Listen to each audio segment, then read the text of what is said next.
if this would move. We're going to be your presenters today. My name is Somya. I'm a computer science and statistics major. I'm a second year here at IIT. Hey, I'm Devyani. I'm an artificial intelligence major here at IIT, and I'm doing a co-terminal program, which I can talk about more later if you want, but it's basically an accelerated bachelor's and master's program where you get your master's degree in 5 years. So we're both going to graduate together, but I'm going to graduate with a master's degree and she's going to graduate with a bachelor's. Yep. Yeah. All right. So this is like just a brief overview of what we're going to do. So I'm going to talk about overview, what campus life is about, some major student orgs that have like a lot of people in them, how to start your own orgs, the campus life office, our experiences within all of these organizations, as well as a question and answer. This is going to go back and forth between me and Devyani though. So just in general, if you do have a question at any point, just like stop us and ask. Yeah. All right, so brief overview. Devyani. So we have more than 150 student organizations. I think there's way more than that. And I say that because you can create a student organization at any point. So there's a lot of student organizations that are new, that are a little less active sometimes, but a little more active other times. All of the student organizations have GBMs, which are general body meetings. They have conferences they go to in different states, sometimes different countries. They have guest speakers for seminars, for different kinds of events they can have things like fireside chats, or just have people on campus to talk to students. I know Prism have had really good events where we've called a lot of guest speakers. Dan France was on campus once. So we have a lot of really cool events happening on campus. We also have a lot of different collaborative student spaces. So if you do come to visit campus or have taken the virtual tour, you'll know that we have the student center called MTCC, where we have a lot of events. And within that entire building, we also have a lot of offices for student organizations, at least the bigger ones on campus. And some student organizations have reserved spaces throughout campus just for themselves. Like I'm part of ACMW, which is a computer science organization for women. And they have a lounge that they have actually reserved in the last 3 semesters or so in one of the buildings, which is a really cool space as well. All right, so the first major organization I'm going to talk about is the Student Government Association. So it's a pretty large organization just on its own, and they consider themselves the central body of Illinois Tech. So the two main specialties of SGA, and I've taken this from representatives of SGA themselves, they said we're regulating and maintaining the campus organizations, so like all of the organizations that we did talk about, as well as representing the interests of the student body to the actual administration, like the president and the provost. The 3 branches of SGA are Senate, the Judicial Board, and the Finance Board. So we're going to go a little bit more into that. So Senate is elected student representatives from each college. They do meet every week. I believe they used to meet Wednesdays at 9:15 p.m. And they've been meeting at that time for about 2 years now. So they'll most likely stay on that same time frame. And they are comprised of student life, academic affairs, communications, and events committees. And you'll have like senators from each of these committees that come and talk to just all the like issues that students might be facing or things that might be happening around campus that they want the rest of the student body to know about. So Finance Board is another branch. They're a student panel and they allocate approximately $1.5 million each year to different student organizations. So within your school fees, you actually pay about $125 of student activity fund, and every student at IIT does pay this $125. So when you accumulate all of that, that's about $1.5 million, and that's given out to different student organizations for their events like GBMs and for conferences and for stuff like that. And it all goes through Finance Board and then through the Campus Life Office. They also provide like support for different events. So if you're new and you don't know how to submit like purchase requests and things, they do walk you through that as well. And they also have like advisors hours. The last one is the Judicial Board, and it's a student-led panel which listens to disputes between organizations and finance board, just because those two can clash sometimes. For example, you put in a purchase request for a specific organization and it's rejected by finance board, and you're not really sure why, or you don't agree with their reasoning. You can go to the Judicial Board and they will help you out. They also listen to disputes between organizations and like different organizations that have disputes with each other, as well as within SGA. SGA also has different events on campus as well, and they have elections whenever they need new presidents, new people to represent themselves. And they also host the President Provost Forum periodically. I don't really remember how often it happens, but it happens. I think it's once a year. Yeah, once a year, and doing the spring. Career Services and International Student Forum starting now. I don't know if that's going to be an annual thing as well, but they're doing that for students to be more aware about things that are happening on campus and giving them a chance to actually talk to the president and the provost in person to ask about problems that they might be facing on campus. Yeah, so basically the way the President Provost Forum works is that there's a list of questions that is collated by the Student Government Association, and those are collected by, they send out a Google form and you can just like submit questions on that Google form, and the SGA members put it into a Google document, and then one representative will actually ask these questions and live stream the entire event to all of IIT.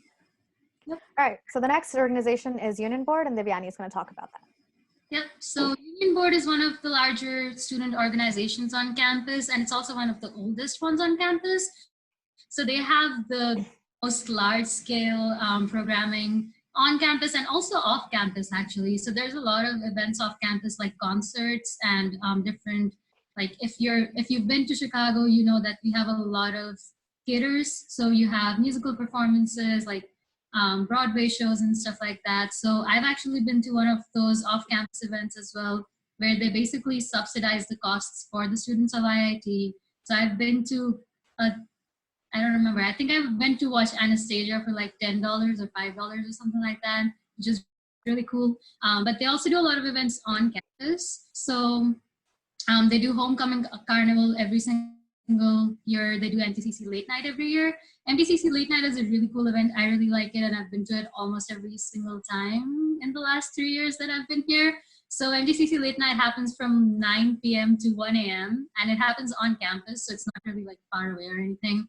But it's a really cool place where you can go rollerblading if you haven't been for a while, because that was the case for me. But they also have a lot of different events just throughout MTCC. They converted into an entirely weird but also really cool place.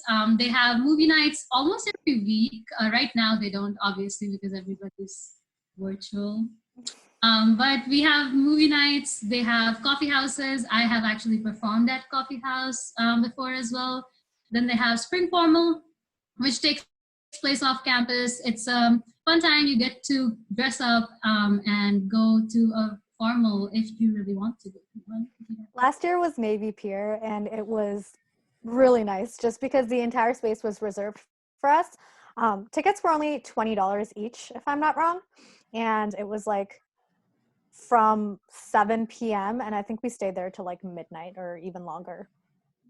So Union Board has a lot of different types of events that they can host, and they're always open to suggestions, which is great because they've hosted like tickets for Ariana Grande concerts and then Panic at the Disco concerts and stuff like that. It's a really cool organization, and they have a lot of funding usually, as far as I know. Yeah, and the advisor for Union Board is actually Patrick Fina, who's the director of Campus Life. Fun fact. Yep. They also go to NACA, which is, I think, once a year. And it's like a conference where they select the artists that are coming to campus next year. So these artists are the artists that we have for Welcome Week and the artists that we have like all throughout the school year for different performances and stuff that we have on campus. So if you do get involved, you could definitely go to that conference as well, meet a bunch of cool new artists that are up and coming. All right, so the next organization that we're going to look at is Tech News.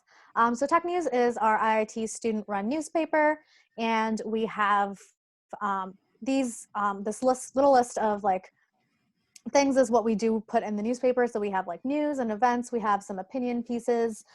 There's usually a review or two in there about a recent movie or a book that one of the members has read. Sometimes we have recipes in there. I remember, I think we had chocolate chip cookie recipes in there a couple weeks ago. We have short stories, poetry, photography, and then comics and puzzles if you are able to come up with one. We also are always looking for copy editors and layout editors. And these are the people that, as the name suggests, edit the newspaper before it goes on. So these are a couple of different students from whom I took their student stories just to share with you guys. Quinn, she's currently the editor-in-chief, joined as a writer and editor during her first year. After becoming a writer her first year, she decided that she also wanted to be a copy editor, and then eventually moved to, or she joined as a copy editor and then eventually moved on to writing and is now the assistant editor-in-chief. She was actually assistant editor-in-chief when she told me this, but I believe now that she is editor-in-chief. Dan, Dan kind of like saw this organization at his freshman year student org fair, was casually involved at first, and then started seriously writing during his sophomore year. Anyone can join. You don't have to even be a full-time student. You don't have to live on campus. Any major, anyone can join. You could get paid to write these articles. So after a specific number of articles, you are paid per article. And basically, usually like articles are due Saturday night before a specific time, and they have to be 350 words in length and APA formatted. And it doesn't matter like if your English isn't that good, or even if it's like not your first language, just because they will be edited by the team before they go in to print. I was actually involved in Tech News in my first semester, but I kind of like dropped out after that. But it was really fun to be able to write different pieces every week. I just want to be clear, the reason she dropped out is because she's in way too many student organizations. I made this presentation because I feel like amongst all the ambassadors, I'm the one that's like most involved in everything on campus. So at one point or another, I've been in most of these organizations. So if you have any questions, please ask. Brianna agrees. I agree as well. Yeah, it's okay. Oh my God. The entire office likes roasting me about this. It's fine. All right, let's talk about an organization I've been now, IRTA, or Residence Hall Association. So IRTA is basically a student-run organization. I was in the executive board for a semester and a half, but I also was a part of IRTA before that. So IRTA basically has a lot of events on campus for the people living on campus, and usually also people who are not living on campus are also welcome to definitely attend those events. But we have a lot of different kinds of events that we've done. We've done some really cool ones for de-stressing. I remember 1 week or 1 year before finals week, we did these appreciation jars where we had like rubber ducks and candy and just a very weird amalgamation of things, and you can put someone's name on it and just give it to them like as a free appreciation jar, just to make them feel better about not finals. Yeah, basically. But then we also do like bigger events. So we have the IRTA boat cruise that happens annually. I have been to a boat cruise and I have also organized a boat cruise, and I can tell you that it is quite a bit of work, but because of the people within the organization, it was really cool to do. That's me actually on that slide as well. So me and a few people from IRTA went to the Glucker conference in Indiana last semester, and we also won an award there as well. So we have a lot of GBMs. We have the IRTA boat cruise. Also on the IRTA boat cruise, if you didn't know, we have giveaways. So we have a raffle where we give away prizes like TVs and stuff. I don't know. It's just I think you gave a very vacuum cleaner random, but it time. also works out well. It was a vacuum cleaner last time. Yeah, there's a vacuum cleaner. There's a television. It was weird items. Also, you Yeah, guys could feel free to turn your videos on so that we're like not just talking to each a other screen. or our Yes. screen, which is Hmm. even worse. I talk to Devyani too much anyways, it's fine. I've also I been to can IRA. also attest to that. Hey! Okay. Um, Anyway, so I've we also also, been to IRA, which is another conference that RHA goes to pretty regularly. It was a mhm. really like fun kind of a conference just based on like leadership. Um, and it was like making us work on like collaborating with the different schools that were there, and making sure that like we took something back to our own residence hall association in the way that we like knew how to interact with students better or knew how to make them open up and like tell us about their problems and stuff. Mhm. Another cool thing that RHA does is that there's like floor representatives and hall representatives, Yes. and those are people that like put a kind of whiteboard on their doors, and they take like anonymous suggestions for like what the floor wants or any problems that their residents might be having. And then these are brought up at the general body meetings and then taken to the administration to see what can be done about these Yep. issues. Another thing about RHA is, so I've been to a lot of different conferences with different student organizations. And the one thing that I really love about RHA conferences anywhere is that they are the most chill conferences I've ever been to. I literally had, like, they had dress codes where the first day we had to dress up as someone who was traveling. So I literally dressed up in a sweatshirt and leggings and they were fine with it because it did not matter.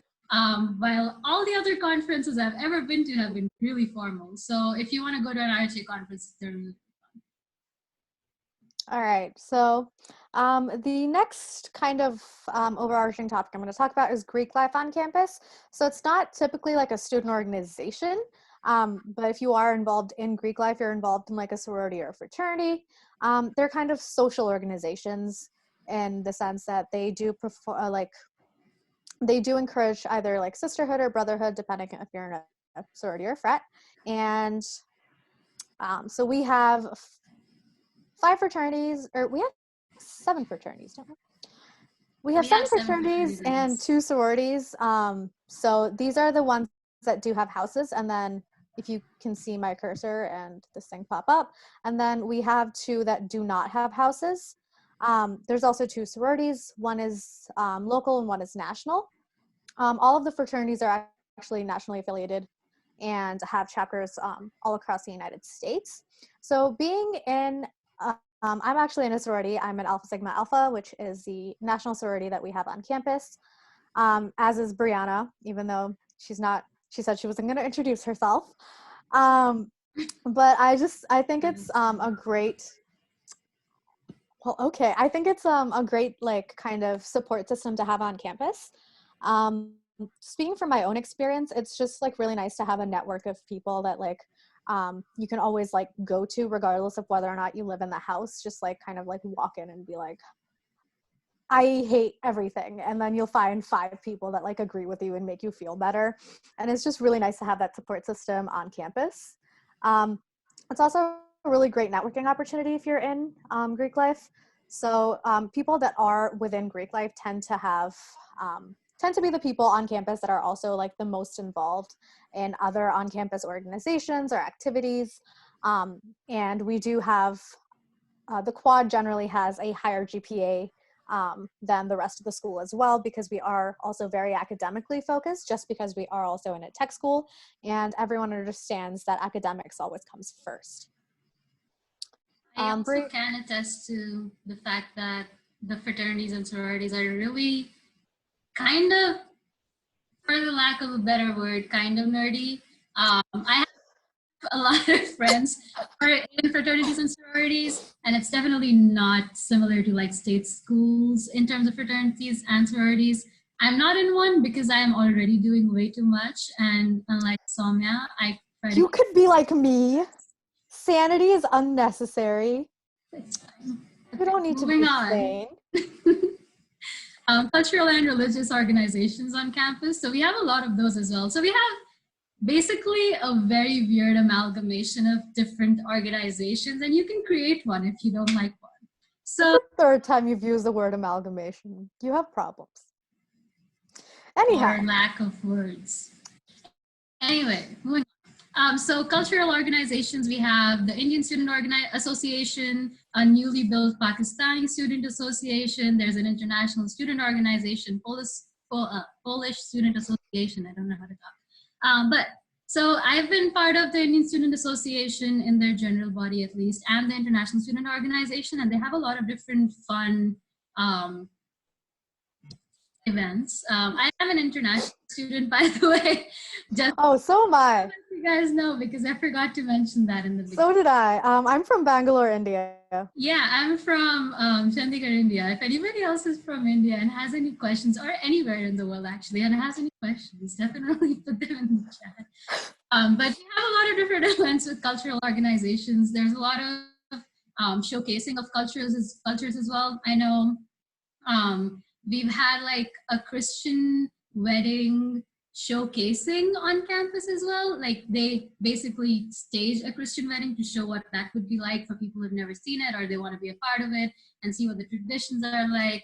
And they've had different, I know, like they have ASO on campus, which is the African Student Organization, and they do a lot of events. So all of these cultural organizations kind of work together to organize a lot of different events. Some of them are like performing events. Some of them are just going there and eating events, which is my favorite kinds of My events. favorite kind. There's free food.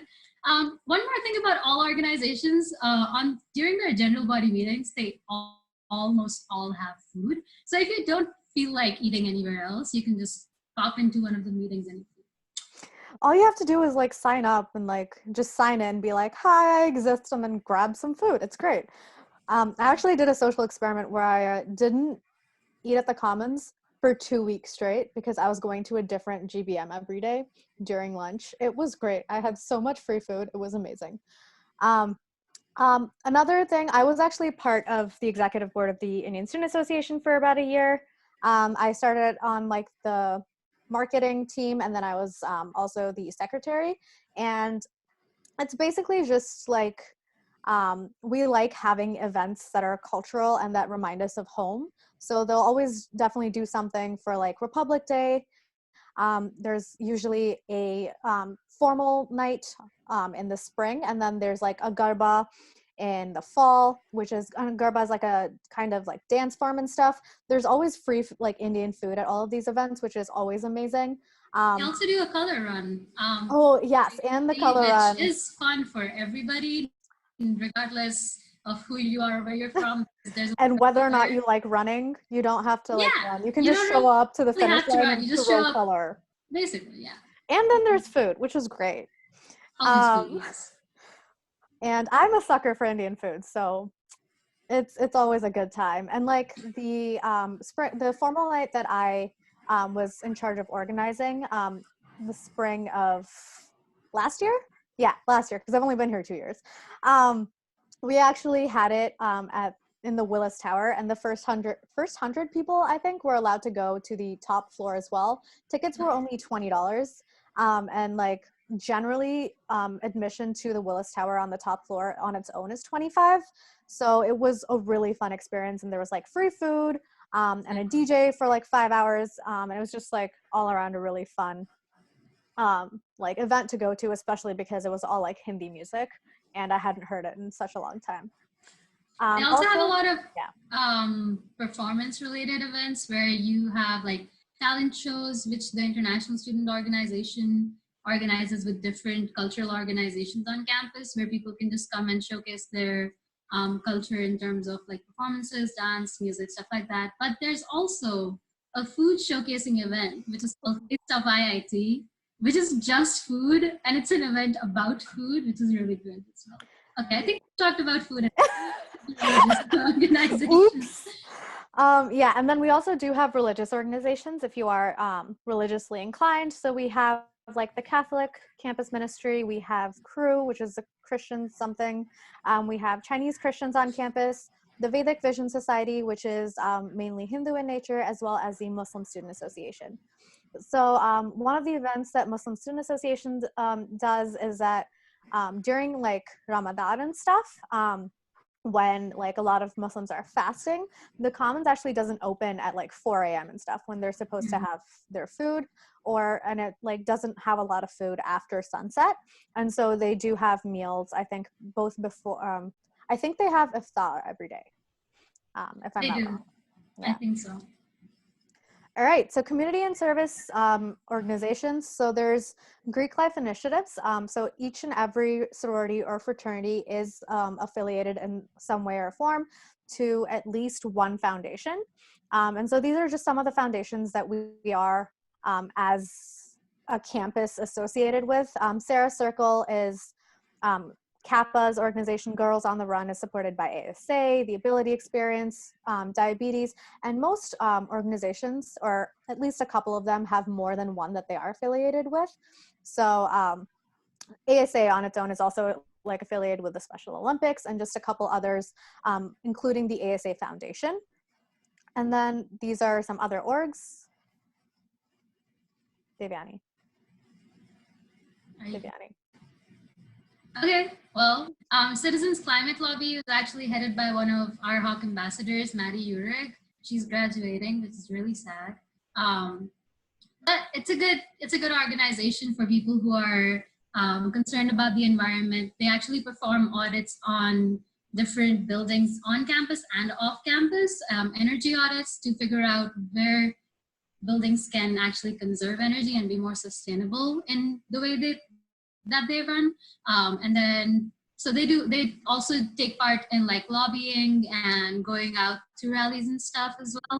Then we have Engineers Without Borders, which is one of those engineering organizations where basically anybody can be a part of it. It's not actually. I'm a computer science and stats major, so there's no engineering there, but I was in that org for about a year. I was on the exec board for a semester. And they're based on projects outside of the US. So usually their projects are like 5 years in length, 4 or 5 years in length. And their current project is in Nicaragua, if I'm not wrong. I think so. And basically what they did, it's based off, like it's modeled on the project that they did before 3 years ago, that was based in Bolivia, where they actually provided like working toilets and sanitation systems in Bolivia. And they're trying to implement the same kind of a thing in Nicaragua because they don't have access to clean water or like proper sanitation systems there. We also do have UNICEF on campus. So they do work with like, they have educational events where they will host like a GBM or just an event where they tell us about specific like instances and stuff in different third world countries. For example, they had one that was themed on Yemen. There was a month that was like based on the floods in India, stuff like that. And they also do fundraising events, different kinds of fundraising events and volunteering events. So they'll have some fundraising events that are on campus and then some like volunteering events that are off campus where you go into the community and interact with people. And then PRISM is one of our major student orgs. It is kind of based off like a safe space for LGBTQ people that are on campus, and they do quite a few events. So as you can see, like this Pride Week has like a bunch of events every day. They also do events during Welcome Week, and then they usually host 1 or 2 larger events. For example, last semester, Tan France actually came to campus, and we like had like a chat with Tan France for a while, and it was amazing. He actually came, I think the day after Halloween, and he judged a costume contest on campus. So if any of you have watched, oh my God, what is it called? It's on Netflix. I've blanked out, and I watch it like all the time. I'm Queer Eye. If any of you have watched Queer Eye, you you know that like Tan France is honestly a fashionista. He's great, and I love him. Some people actually also got backstage passes, and they got to meet him and take a picture with him. Still salty that I did not get to do that. There's also other organizations on campus related to majors and also related to other like cultural things. So we have organizations like BMES and MedLife for people who are interested in biomedical engineering. I know MedLife does a lot of campaigns where they also, I think MedLife was the one where one of my friends went to Ecuador last summer. I think that might have been Alternative Spring Break. I don't. It was one of them. It was one of them, but that do like she went to different things. Ecuador to go and help people there. So they do a lot of different drives there as well. Then we have ACMW and ACM on campus, which are basically computer science organizations. ACM is like the general computer science organization, and then ACMW is the women branch for it, which is really cool. I've been part of both of them. They're really cool organizations. We get to go to hackathons and conferences and stuff. Then we also have Women in Science Project on campus, which has a lot of different like science related stuff. So if you're interested in any other organizations, you can. Also, just like feel free to stop us at any point. As you can see, we're like very much not scripted and we keep talking over each other anyways. So if you have a question, just ask. Yep. All right, now performing orgs. Oh, yeah, so I'm going to talk a little bit about the performing organizations on campus that are strictly for people who want to perform. So LTD is Love to Dance, which is a group of people who, it started pretty recently actually. This organization was not a thing before I came here, but they started to make groups of people who wanted to dance together. And then they also made subgroups where you can have like contemporary dancing groups, hip hop groups and stuff like that. So they have a lot of different performances throughout the semester, but they also have, they also do workshops for people to learn dance with them. So they do like salsa workshops and stuff like that, which are really cool. I've been to a few of those. And then they do ball performances they also do a showcase in the spring. So I think they have a showcase in the fall at the Bog, which we will talk about a little bit. But then they do a showcase during the spring, which is like their larger showcasing what they've done and worked on in the entire year. Similarly, we have an a cappella group on campus, which we're a part of. So it used to be 3 different groups before, but now Hence, we're all in purple here. Yep. And Devyani's not in it because she was not one of the chromes. I'm in the other picture. Devyani wasn't a chrome. Anyway, we're all part of one group now, and it's fun. So we have concerts every single semester, and we do open mic nights, which are really fun, we've discovered. And we all love it so much that we forgot all about our work that we all have to do, and we all just sit there for like 4 hours.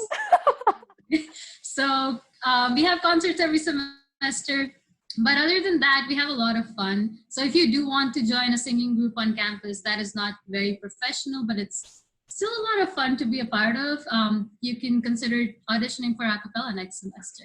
And like also, we're not like one of those, like we're not pitch perfect.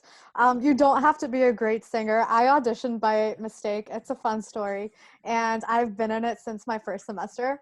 And it's just like kind of one of the organizations that I really do for fun. And I can like go and de-stress every week.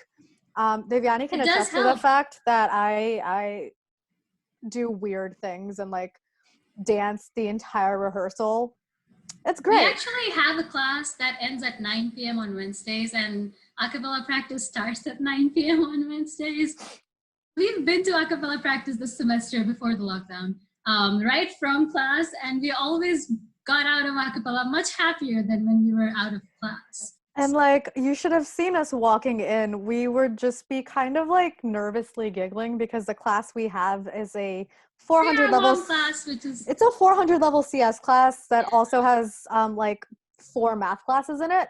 It's a great class. I would recommend that everyone takes it, but it's also like a lot. It's actually hilarious. The professor is really great. Anyway, anyhow, so 33rd Street Productions, which is basically a group that puts together theatrical productions every semester. They do a play every fall and in the musical in the spring.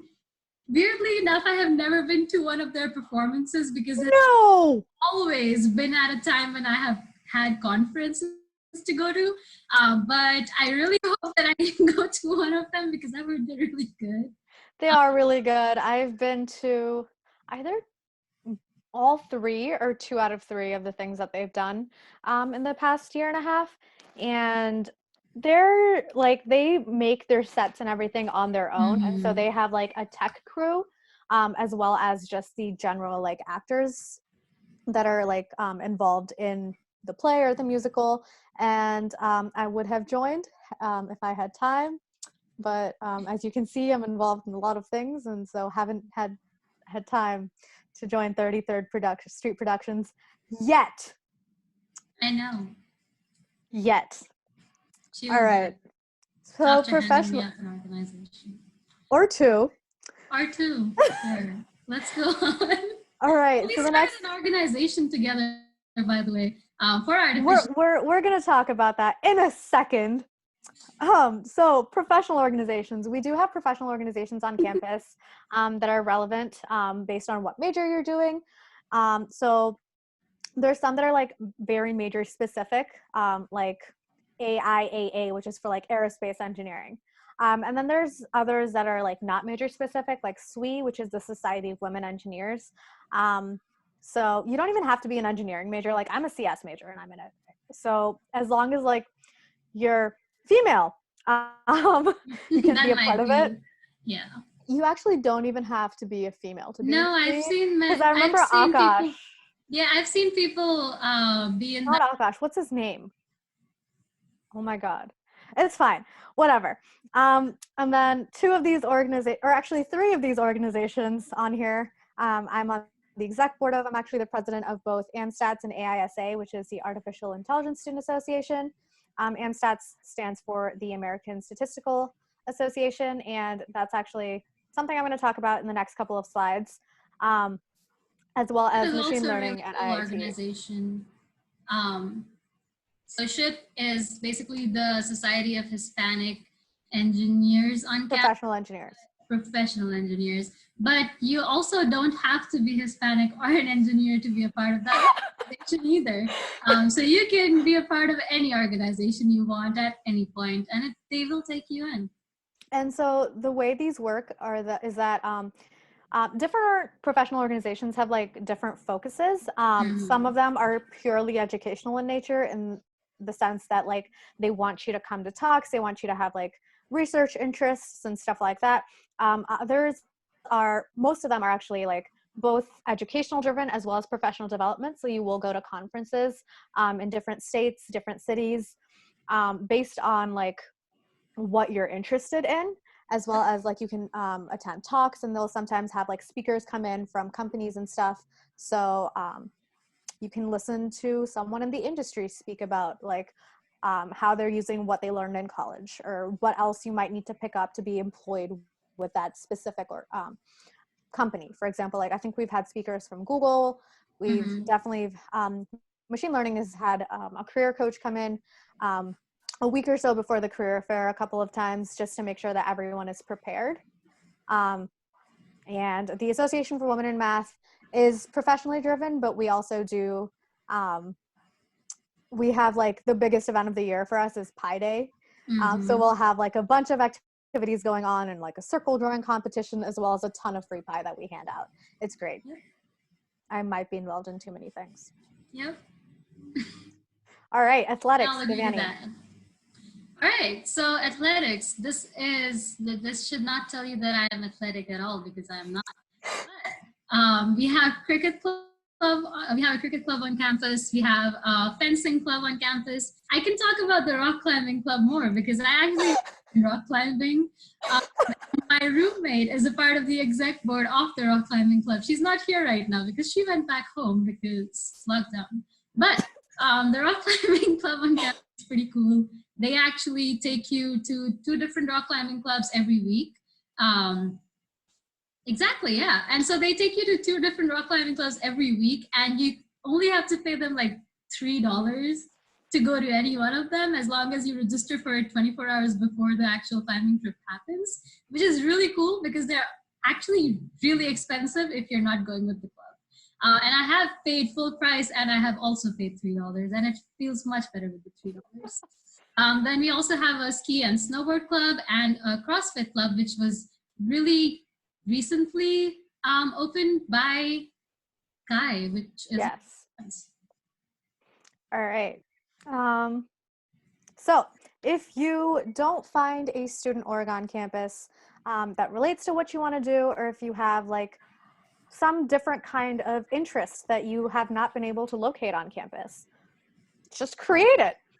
In my time here, I've actually created 2 student orgs, both the American Statistical Association as well as the Artificial Intelligence Student Association. Wow, that's a long name.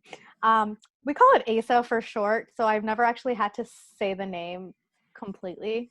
It's great. So basically, the process for forming your own student org is you need to establish like a purpose or a vision and find at least 10 interested students.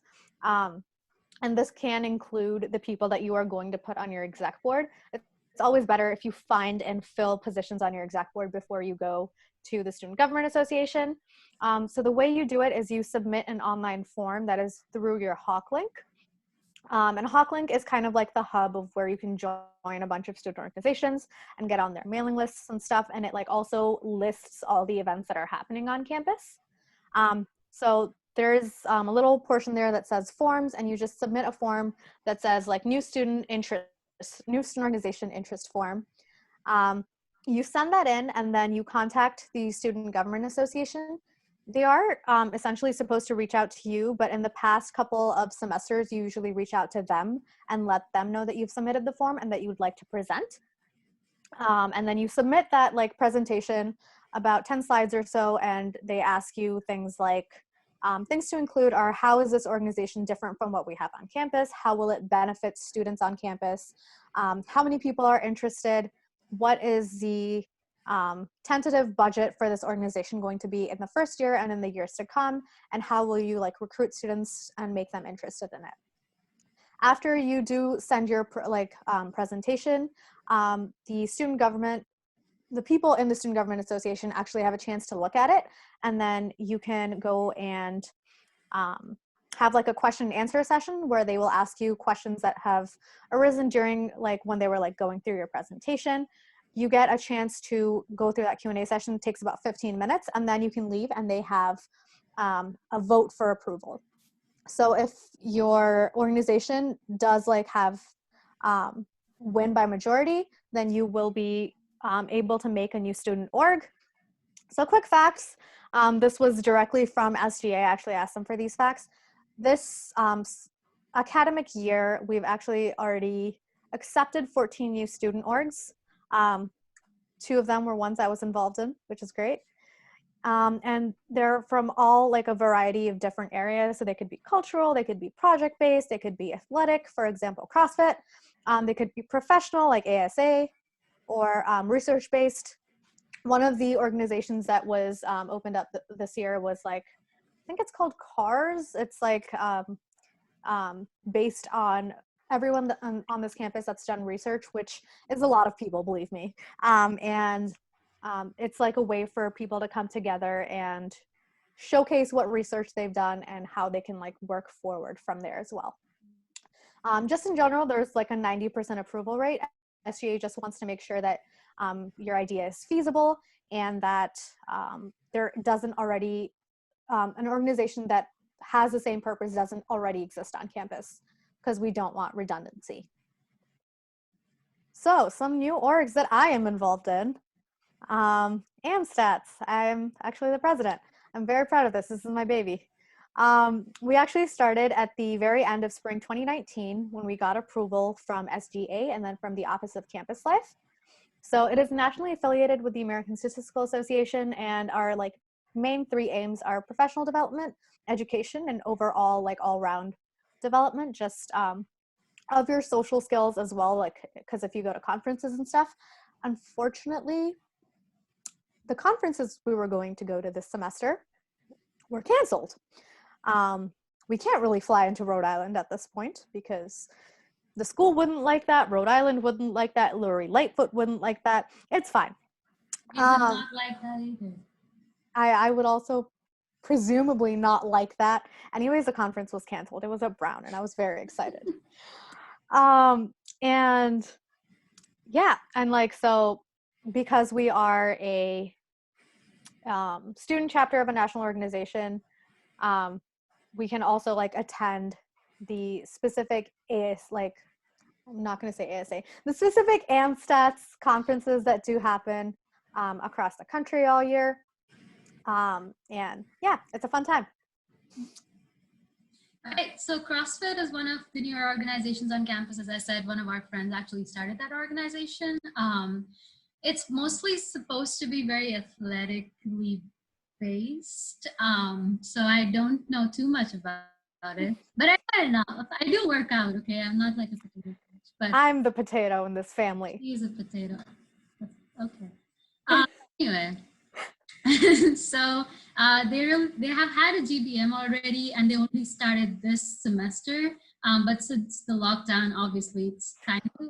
Well, actually, CrossFit was approved at the end of last semester, but we didn't get our funding until this semester. I say we. I'm actually not involved in CrossFitting. Just my friend needed a treasurer because being a treasurer is a lot of work, and she's my treasurer for my AMSTATS organization.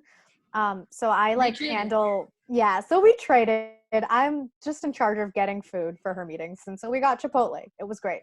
Oh yeah, I remember that. So they've had a general body meeting already, even before the lockdown happened. So it's pretty easy to actually just be involved in organization. You just go eat food, literally. And so the way that CrossFit is going to work, we didn't actually get around to setting up all of this stuff because, again, we all went into lockdown. Wasn't a fun time.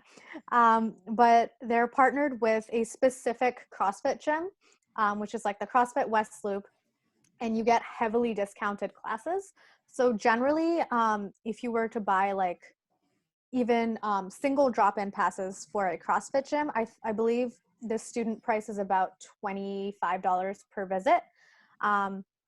So we're going to buy a bunch of those tickets and then sell them to IIT students at $5 each. And you can buy a specific number of passes per week.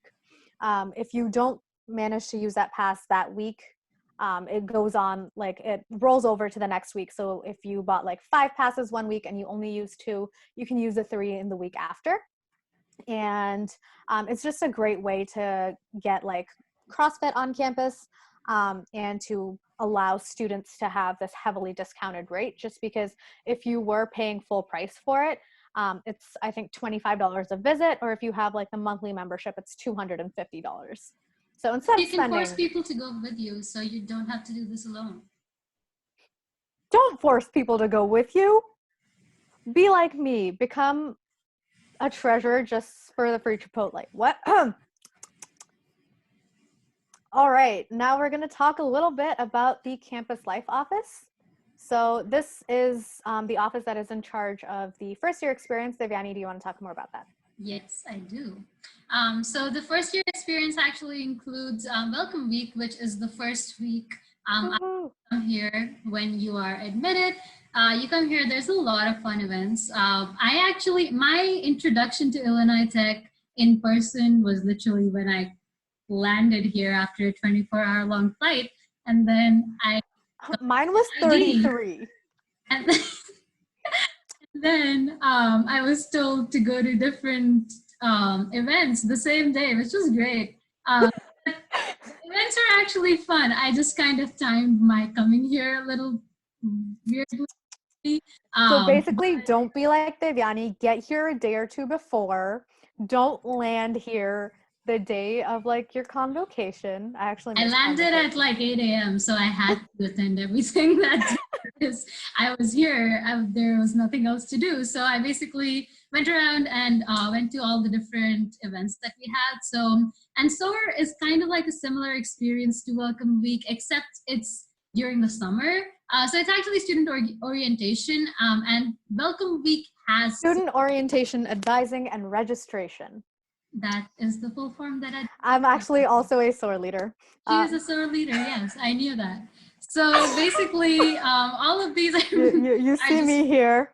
Yep. So that is Emily who missed the memo and wore the ambassador shirt instead of the SOAR shirt for this picture. It's fine. She's also an ambassador.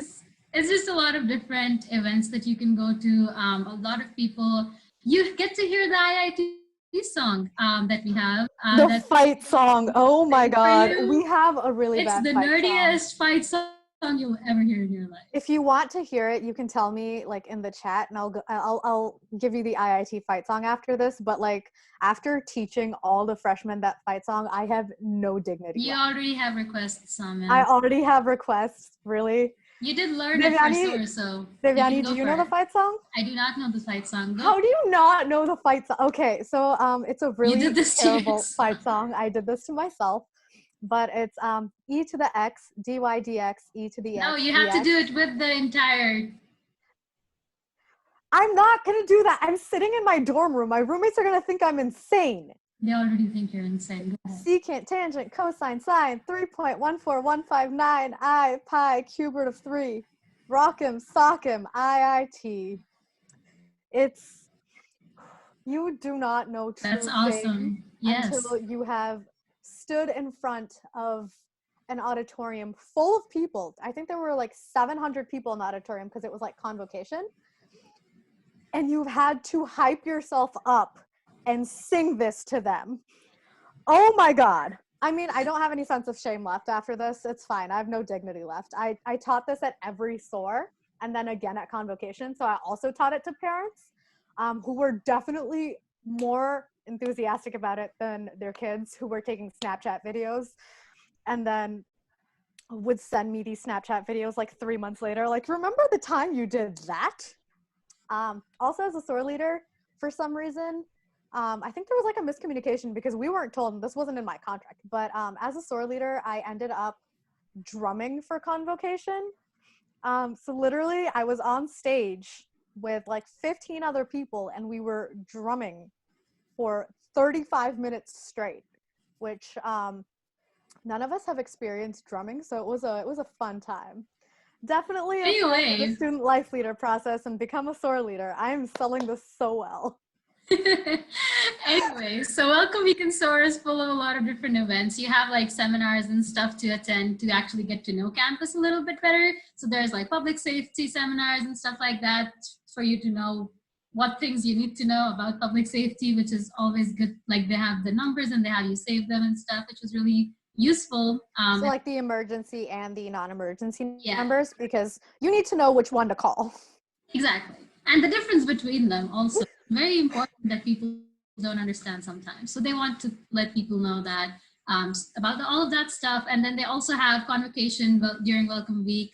You get free t-shirts, and then you also get to eat food again for most of these events as well. And then they introduce you, take you around the campus again. They have a lot of different like icebreakers. So you will find friends during Welcome Week at SOAR. We force you to find friends during SOAR. We force you to find friends during Welcome Week in SOAR. So you specifically for SOAR, we all SOAR leaders are like given a bunch of icebreakers that we make you do, and it's really awkward for everyone involved. But our general like motto as SOAR leaders is embrace the awkwardness. So we're gonna look at you and laugh, and then you're all gonna hate us, and it's gonna force you to bond. So I'm not a SOAR leader, so you can hate her.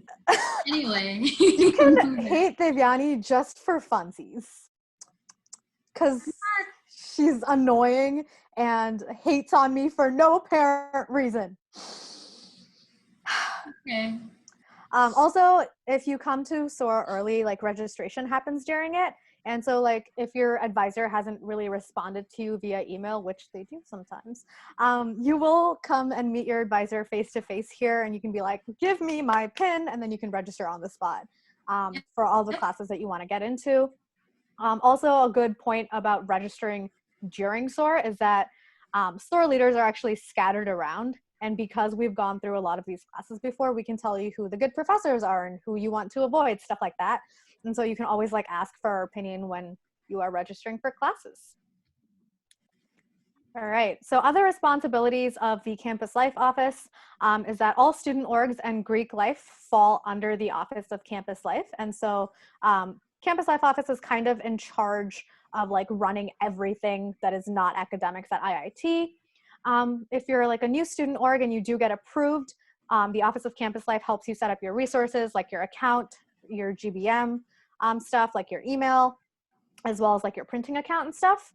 They're all also in charge of spaces such as the bog, which we'll cover in just a minute. And then the campus life assistants, the commuter ambassadors, the SOAR leaders, also all work for OCL. I'm also a campus life ambassador, so campus life assistant. So you will see me once you do get to campus. Everywhere. You will see me everywhere, but I was going to say the bog and the welcome desk and sometimes the post office, but thanks, Devyani. Yeah, it's the center of all campus life, and it's headed by Patrick Fina, who's our director of campus life. I think his picture was here. Yeah, this man, he is the director for campus life. He does we love everything. him. He works like 5 people's jobs sometimes. He's great, and we love him. They're also in charge of Lead at Tech, which is for all student leaders within different organizations. So if you're like either the president or the treasurer, you need to attend this training, and it teaches you like how to use Hawklink, how to set up an account, how to like send in purchase requests, what you need to put in a purchase request, things like that. Are there any other questions so far? No? A lot of the student life leader process, student life leader positions also fall under the campus life office. CLAs, commuter ambassadors, SOAR leaders. Does anything else fall under campus life? No. The rest of them fall under either residence life or career services. Yep. All right, now Devyani's going to talk about the bog. Yeah, so the bog is the recreational space or the commuter lounge we have on campus. It has an arcade, it has a bowling alley, it has air hockey, it has Xboxes, PS4s, and all the games you can think of probably. So they actually have a lot of space, and they always have music playing, which is fun, which is really great because you can actually just go there for the music, if nothing else. They also have a ping pong table, as you can see, and pool tables, as you can see right there. It's going to, or it does look a lot different than it did when I came here. So they keep changing, they keep updating. We're actually getting new furniture. They're getting new furniture. Fun fact, we're getting new furniture, and it's gonna look very cool, hopefully. Continue. Then we also have, and this is all free for IIT students, by the way. You go in there, you give them your ID, they give you stuff, and then you can go play games, which is really, really fun. And then in the very back, if you look really far back in that picture, there's another room in the back, which is basically the bar and grill area. Obviously, they will not serve you alcohol unless you're 21 above, but they have a lot of events there. We've had spa nights there. We have our open mic night for a cappella. We've had it there. We've had karaoke nights. We've had dance parties, and we've had like salsa learning and dance learning workshops. So a lot of different organizations actually reserve that space for many different events. And then a lot of people actually have, I know AICHE has an event at the bog with the professors where you get to bowl with professors, which is really cool, I think. And so there's a lot of different events that can take place within the bog, but it's also open until 1 a.m. So you can just literally— on the weekends, on Thursdays, Fridays, and Saturdays. You can know more about the nuances from Somya. Yeah, the bog is, they also have like a microwave and a fridge if you are a commuter, so you can store your stuff there. And we also do have like specific lockers. So yes, the school is actually cool. The school is actually cool. It's the coolest nerd school you can find, is how I'd like to put it. Yes, I agree. Especially, and like if you do, we have recently also found a ton of board games that we had in the closet, and so now you can also rent out these board games. So if you want to come here and play a game of Monopoly with your friends, for example, all you have to do is give us like your ID, and we'll keep it until you return the game, and then you can have your ID back. And then you steal it. I'm kidding. I wish. Actually, no, I don't wish. I don't know what I'm going to do with someone else's ID. I have no idea. Yeah. Also, if you do like, or if you're like playing on the PS4 or the Xbox and there's a game that you really want that we don't currently have, you can like request for it. And since the bog is pretty much student run, we can send it over to Patrick Fina, be like, hey, a bunch of students requested this game. Can you buy it? And then like a couple weeks later, we'll have the game. That's usually how it works. Just because it is a space that is student-centered and it's kind of run by students. So the people behind the desk are always current students. They're campus life assistants. And also like we do help set up like events and stuff at the back. So you like you learn how to fix bowling lanes which is not something I thought I would learn in college, but here I am. I've learned how to install printers in college and stuff. So there's a lot of random things you learn around here. Yeah. Could you There's bring a your question. own games for the consoles? So generally, you're not supposed to. But if you ask us nicely, depending on who's on shift. So the answer is yes and no. Just because like we usually have a copy of most like popular games with us, and you can like save your progress on it. But if there is a specific game that you'd like to play that you have, you could bring it. We will still need your ID to give you access to play on that. Also, like the table tennis club and stuff has their own. So we do have table tennis rackets and stuff that we give out to students when they like give us their IDs. But the table tennis club actually does this like as an organization, and so they have even better like rackets and stuff in the back. So join the table tennis organization because you get the good stuff. Fun facts. On Thursday, Friday, and Saturday, we are open until 1 a.m. And then the food is open until midnight. And other days of the week, we're open until 10 p.m. And so this is like one of the latest open places to eat on campus. You think you'll just sit in front of the Xbox? All right, sure, why not? And we open at noon every day except for Saturdays and Sundays where we open at 6 p.m. It's also located in an academic building. So sometimes if you have class in Herman Hall, you can just go to the bog after to get food. They have Mexican food this semester and they keep changing it up. So like they had really good quesadillas for some of the time. Yeah, so we had like tacos, quesadillas, and also burgers. Ooh, the bog burger is really The bog burgers came back in the spring. So we used to have bog burgers last year, and then it was changed to Mexican food. In the fall of 2019, there was like, generally the campus really wanted the bog burgers back as well because they really liked them.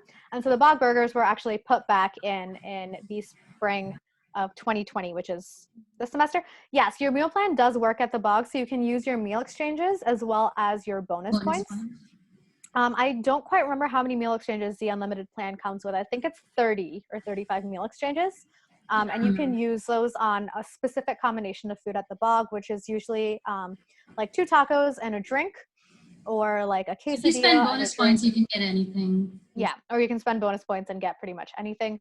Or you can work at the bog and get meals for free. Fun fact. All right. You get food. The bog burgers are really good. I can confirm. I eat them, or well, I haven't eaten a bog burger for a while, but like for like a month since lockdown. But because I work there, I do eat them often. I think the bog is probably the best place for burgers on campus, just because I like them a lot more than the Commons burgers. Okay. And it's like, I'm vegetarian, and so they have like a black bean burger that's actually really good, and it's not completely dry, which makes me really happy on the inside. Yeah. All right, any questions? Because this slide just says thank you. You guys can also like turn on your videos and your mics.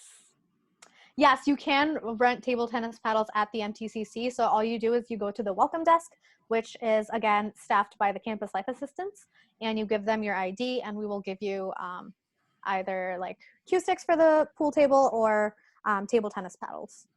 Yep. Ask us questions. I'm involved in everything, and I want to share my knowledge. I am involved in some things, and I would also be okay with sharing my knowledge. This is you. This is all you. I also have 2 jobs, by the way, so. Yes. It's just, it's a fun time. I enjoy what I do.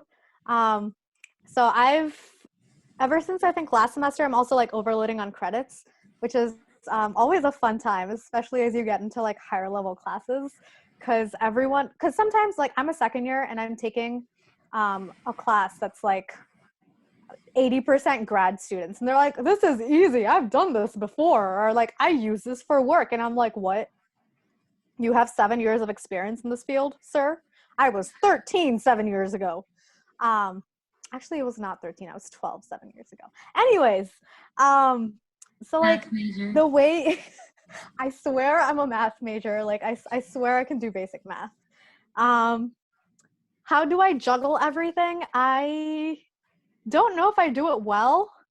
Um, I don't know if I would encourage everyone to do it. It's just I enjoy a lot of things and I enjoy being involved in a lot of things. And so that's kind of what keeps me motivated. I'll And also say that you would probably be happier in college if you're more busy than less busy. If you're yeah. less busy, you're just going to be in your room. Yeah, and like it gives you a chance to meet like a lot of different people. As if I wasn't like involved enough already. Like I joined a sorority this semester, and I think it's been a great decision for me just because I met so many people. And you And can like, leave student organizations at any point too. So yeah, it have to yes. be like you doing it Okay, all the time. Bree, you don't get a say here. You're graduating. Um, Okay, all I can right. talk about finding a job on campus. I Yeah. actually work at the career services office as well. So finding a job on campus usually begins the semester before you want to start working. So it might be hard to find a job on campus your very first semester. I actually don't know anyone that was employed their first Yes. semester in college. So that's one thing that you should consider if you're trying to find a job on campus. You should look the semester before you want to start working because that's when people will be hiring for the next semester. If you want to work at the admissions office, we can tell you a little bit more about Woohoo! this. So we have junior hawks who volunteer in the office, and then we interview people from the junior hawks for the ambassador position. Which is the job we're doing. But that's specifically for the admissions office for career services. We are part of the student life leader process now, which is a specific process for people who want to be RAs, who want to be campus life assistants, who want to be SOAR leaders. store leaders and stuff like that. So they're all kind of combined in one interview process. But then there's also a lot of different other on-campus jobs that you might not think of. There's a lot of jobs on like in separate offices, like major offices. So yeah, I can talk about that a little bit. So generally, like your best bet, your first like point of contact is going to be Handshake, which is like the online portal, and you like search for like on-campus employment and you try applying for those jobs. Um, After that, you really like a lot of jobs on campus. They will be like advertised on Handshake, but then Yep. when the hiring like process actually begins, references are just as necessary. Just because if you have a current employee, for example, in the idea shop, you want to work in the idea shop. If you have a current employee like vouch for you and say, oh, I know this person, they have a great work ethic and like I think they would be a good fit here, that definitely gives you like a leg above a lot of the other people that are interviewing for that job. Absolutely. And then some jobs are like major specific, so they won't be advertised on Handshake. So one of my friends actually works as like an administrative assistant within the like applied math office. And the way she got that job is she's an applied math student and she was like very involved in campus and like a lot of the professors actually knew her. And so in her second semester, they offered her that job just because they wanted to hire from within the department and hence they didn't put that job on Handshake. So like ask around just within your major and within friends that are in the years above you or friends that are working in places that you want to work in. Because I think having that like one-to-one connection with people is definitely very helpful. Also on that, you can also do research on campus, which is also paid research. So if you don't want to work on campus in just like an office, but you really want to do something with your major, you can also start doing research. For computer science, I'd say it's a lot more experience based. So you might be able to get into research a lot later. But I know people who are interested in biomedical engineering and chemical engineering are able to get research their first year, which is really, really cool. I think because one of my friends got it her second semester of college, and I was very impressed. Yeah. Do that on campus. Speaking to the computer science program, so I switched my major to artificial intelligence when they introduced it as a major, but I'm still taking CS classes. They're just focused differently. So I started with the computer science program. The learning environment is really nice. There are some professors that if you want, we can tell you the names of, are really, really good. If you want to They're really nice. They're really nice professors here. Brianna is also a CS major, so you're just Brianna is surrounded by also a CS CS major. So all majors three of us today. actually are involved in CS. And so computer science is actually one of the programs I'd say at IIT would be the easiest to. Do you just call CS the easiest program, Devyani? No, I'm no, gonna to kick you out of this adjust into. webinar. I'm not saying that it's the easiest program, not by far, because I had no coding experience before I came here. In fact, I knew HTML and I said computer science would be fun. So, that's how I make decisions. But that's not your problem. That's my problem. But That's also a me problem. nice, yes. Okay, do you find the coursework hard to balance with other activities and work? Yes, but you can do it. It's a possible. You got this. So you're gonna think that you're stressed in your freshman, like your first year of college. You're gonna be like, oh my God, I'm so stressed. I have 3 finals this semester. And then you're gonna get to your sophomore year and you're gonna be like, why the hell was I stressed last semester? I have 6 finals this semester. And they're all worth like 30% of my what? I'm not speaking from experience at all. So yeah, treasure your first year, because as stressed as you think you are your first year, You're gonna have a lot of fun. Really not stressed. You're like, that is like the happiest year that you will be in, because all of your classes will be like, or a lot of your classes will be covering some concepts that you might have done before, like the basics of calculus, like Calc 1 and 2. They're going to be like slower paced, and then the next year hits you and you're just like, bam, now you're taking classes with grad students who have 7 years of experience working in the field that you're trying to learn for the first time. What? Also about the computer science program. So I'm a dual major, just because I'm a person that like really enjoys my math. And so I'm also majoring in statistics. And because of that, I'm putting those two together to specialize in data science. And I think one of the cool things within the computer science program is that you can specialize. I think some of the specializations are like AI, data science. I think you can specialize in like some kind of cloud-based computing system. Cloud computing. Yes. And cybersecurity. And cybersecurity and stuff like that. And also computer science like does have like both technical electives and like free electives. And so it is pretty easy to incorporate a minor if you're in the CS program, as well as to like go towards a co-terminal program, just because, which I might do. I might get a 3rd degree, which is going to be a fun time. Pro tip, don't actually get like 3 degrees, and don't try to do it in 4.5 years. Yes. Don't That's take just her 22 credits every semester, because it's not fun, but it gives me joy, so I do it. All right. As an international student, how quick and well did you adapt to the different environment, including the culture and people at IIT? I had a culture shock when I came here, because ours actually stopped for you, which is like, what? They care about your life sometimes. Right? It's interesting. It's interesting to see. And like then, random seniors will like just like stop and talk to me in the hallways, and I was like, what? You noticed that I exist and you care? That yeah, it's fine. Yeah, but I think as an international student too, because during welcome week they force you to go to places and talk to people, you actually do find people that are pretty similar to you in some ways. I have a very diverse group of friends. I know people from everywhere. Problem. I'm a very social person, but that's my problem. In case you haven't noticed. In case you haven't noticed, I love talking. So I think the people at IIT it's actually a very diverse group of people in general at IIT. There's a lot of there's a lot of international students here on campus. So even if you are from around Chicago, you're still going to find people who are going to be very like similar to you, but they're not going to be from anywhere near here. You're going to find a lot of different people. Also, the like friend group that you end up with and like the kind of people you interact with in your like first month or so of school also kind of largely depend on which like SOAR you attend.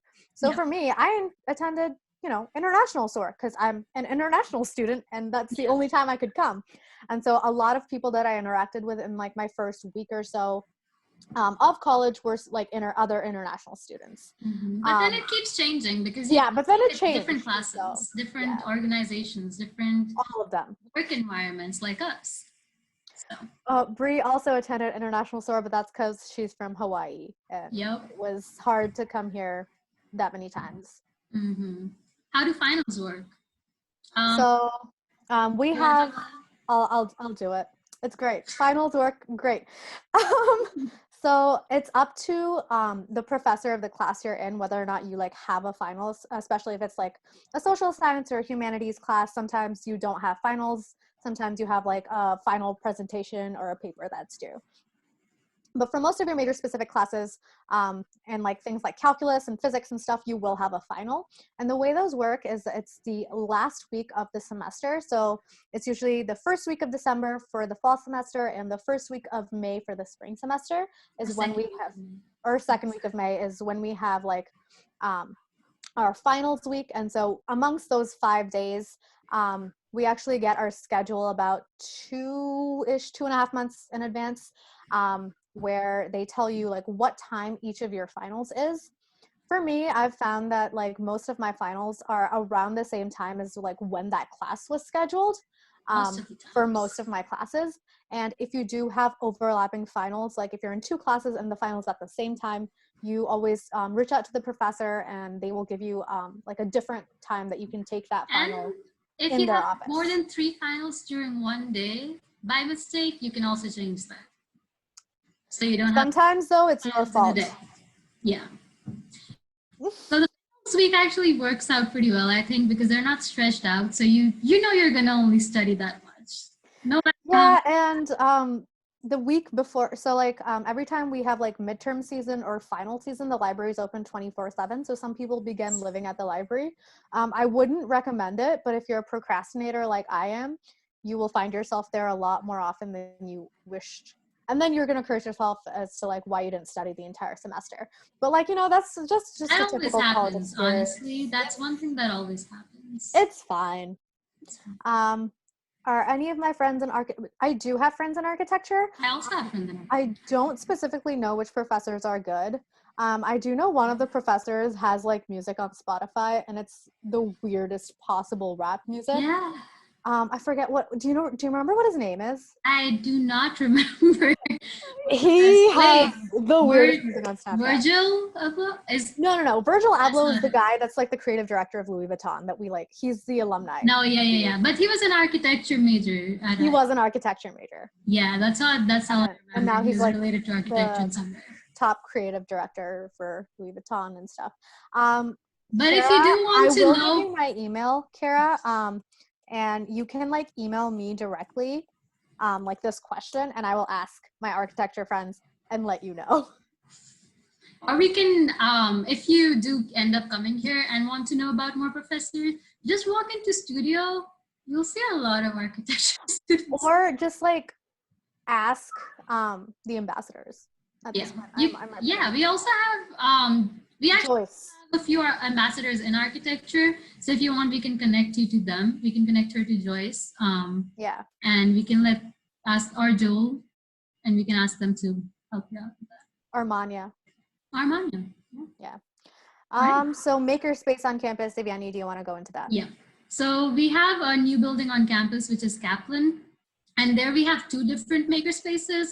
One of them is the Idea Shop, and one of them is the Granger Makerspace. So for the makerspaces on campus, you do not have to pay for the machines that are in there. You do have to get trained to be able to use those spaces, but then all you have to pay for is the material you want to use to be able to make stuff like 3D printing stuff, laser cutting stuff, and all of that. But if you look closely, most of the maker spaces have a lot of scrap material, which is free to use. So I would say look through the scrap material before you go and buy stuff to be able to make things. I really like 3D printing because I did an internship at the Museum of Science and Industry, if any of you know, in Chicago. And I learned 3D printing and laser cutting and vinyl cutting there, and I'm a fan. So, hey, Devyani, you're going to teach me how to do those things next semester. You have no choice here in this matter. Also, if you are doing an iPro, Yeah, you get to use those you spaces. get to use those spaces. And every like iPro, if you are like prototyping or building a specific kind of like prototype or stuff, you do have a specific budget to work with, so you don't need to spend your own money on it, is what Hanny has told me. iPros are interprofessional projects that you do with other people from different majors. So it's basically giving you more experience in what you would do in the actual industry. So you're talking to people and working with people who are in different industries in general. To all the people that want to be like connected to ambassadors in their major, just send me an email. I've sent my like email in the chat. Send me an email, tell me what your major is, and I will connect you to an ambassador, or I will try my best to connect you to an ambassador. Any other questions? I think we've addressed all of them. How much more work, how many more classes do you have to take or to minor or double major? I can talk about the minor, you can talk about the major. I'm minoring in music right now, so it's I'm taking classes at Vanderbilt College of Music as well. So 15 credit hours extra other than what you're already doing for your major classes. And 15 credit hours is actually not that much, honestly. It's like maybe one extra class every semester or two if it depends on when you take it. For me, for Vandercook, since you have to pay them $500 every semester you take classes with them, I kind of couple them together so that I'm not paying too much since I am an international student and broke. We're all broke in college. It's a trend. And then I can talk about like double majoring. So it really depends on what your double major is, and like how many of your classes like are like can double count in both your majors. So for me, CS and math have like a few classes that do overlap. For example, like all of the math requirements that fall under a CS degree are like part of the statistics degree. And then all of my free electives I'm using towards my statistics degree. But other than that, I think for my specific double major, I think it was like 9 extra classes or 10 extra classes, which was like 27 to 30 extra credits. When I did come in, I started out with 1 major, computer science, and 2 minors, because I was minoring in both business and statistics. And then I like removed the business minor, put in a data science specialization, and then scaled up my statistics minor to a major. The math department is one of the best departments on campus. Had like hats off to them, and they had like sat me down and made sure that like I had all the classes that I would need, like put in I have like a 4-year plan that I created, I think at the end of my spring semester last year. So like at the end of my freshman year, that I had like all the classes that I would need to graduate. So a CS degree on its own is about 127 credits. I will be doing about 156, I think, or something along those lines, in 4 years. I did also apply to a co-terminal program. And a co-terminal is basically like a master's degree. And Which I am doing as well. Which Devyani is doing, because she's doing a co-terminal in AI. But I didn't apply to AI. I applied to CDSOR, which is, and this is a very, very long acronym. It's the Computational Decision Science and Operations Research Program. But it was kind of something that looked interesting to me, because it's like a lot of like stats and math, plus some like computer science, plus like business classes. So you can take like MBA classes and stuff within that. Oh, it's called the Accelerated Master's Program. My bad. Yes, it's called the Accelerated Master's Program, and I hope to complete that in an extra semester. So I think I'll be reaching about 170-ish credit hours in 9 semesters, which I don't suggest you do, because if you divide that, you'll notice that the number is slightly above 18. And 18 is the maximum number of credits you're supposed to take in a semester. But I'm broke. All right. How much? Any other questions? Any other questions? Ask us more questions. I don't know why I do this, considering I'm speaking into a mic. I think we're really missing normal interactions. It's been a while. I haven't gone outside in like 3 weeks. I'm kind of going insane. How's everyone Sunny doing? today and sunny somehow. I don't understand. So no, you do not have to. So you are billed the same. So you're billed for 12 credit hours, which is a minimum requirement for like that you need to take to be a full-time student. And then you don't pay any extra until you reach 24. After which you can't take more than 24. No, don't do it. In I the don't think you're summer, allowed though, to. Wait, I'm still not done. You do need an overload permit from your advisor and then from like the dean of your college to go over 18 credits, but you don't pay extra for it. If you do take classes in the summer, you pay per credit hour, but your scholarship usually applies yeah. percentage wise. Is it worth it to pay more to live in the new residence hall? The new residence hall I actually have not been to yet, and I am not entirely sure how they're structuring it. I think this could be a question So that could be asked more to housing. um so we do have like I think blueprints of it within the admissions office now, and the way that the KSAC Oh, hall is we just structured. Oh, okay. Thanks, Bree. It's kind of like MSV, but it's meant to be more collaborative and stuff. Like there's more student lounges and student spaces. So I couldn't give you an opinion on it because I haven't been in it. That being said, I actually lived in MSV for my first year. I lived in Lewis Hall, which was the all-female residence hall. So did Devyani for the first 2 years for her, first year for me. And despite like all the faults and all like people say against MSV, like the rooms are pretty small and stuff. I actually do like now looking back at it, I did enjoy my experience just because it's like the typical dorming experience and you kind of want to get that once at least. And it did help me make a lot of friends because all of them it were does so force you out accessible. of your room. Yeah, It does force you out of your room because most of us didn't spend all our times in the rooms and like that's why it's just harder now. yeah. Devyani and I both are currently on campus and haven't seen each other for a month in person. Whereas in MSV, you kind of just like walk into people's rooms because, especially in Lewis Hall, like I don't think most of us didn't lock our dorms because Yeah. the only times I would lock my dorm, I would accidentally lock my roommate out because she would have forgotten her key that day. So we just stopped locking it. And so after like knowing people for a couple weeks, I would just like walk into people's rooms. And that kind of just accelerates the speed at which like you become friends with people, I want to say. Anyway, So yeah, MSV is a fun time. Everyone should go through that experience at least once. I agree. It makes you a lot more appreciative of the little things in life. It also gives you friends. You can walk out and always know people, which is good. Which is a good feeling. Speaking to the international students thing, because Yeah. when you walk out, you're not completely alone because you are away from everybody else you knew before you came here. So.